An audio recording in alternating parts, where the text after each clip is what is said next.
Women of all ages taking to the streets demanding equality and that their voices be counted.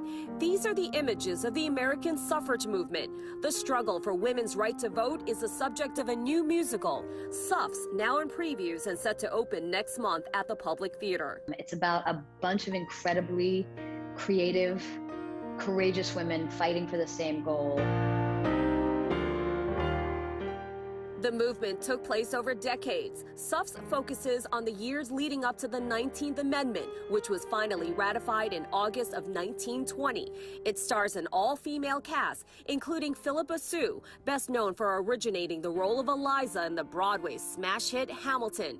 She plays Inez Milholland, a real-life suffragist who led the famous 1913 Women's March in Washington. Women coming together, women of color and white women coming together to get this vote, to become enfranchised and to be considered equal citizens.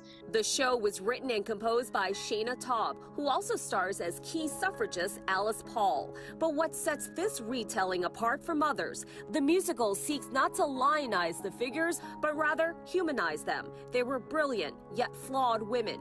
Jen Colella portrays political strategist Carrie Chapman Catt. These women put their actual lives on the line to make sure that I could vote in the future. It's astounding.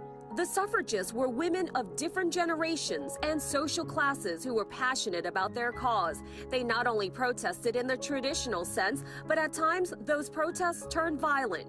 During a time when a woman's place in the world was suppressed, these trailblazers were not afraid to clash with the men in power or risk getting arrested.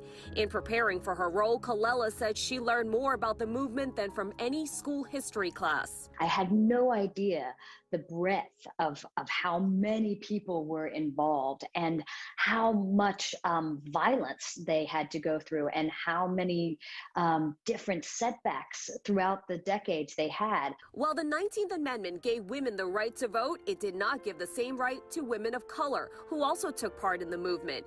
And it is not lost on the actors that to this day, voting rights continues to be an issue in this country. This movement was not a perfect movement. The main thing to remember is that we have continued to strive, and when we are all working together, when we don't take for granted this right to vote, that we need to continuously fight for it. I'm Shirley Chan for Pix 11 News.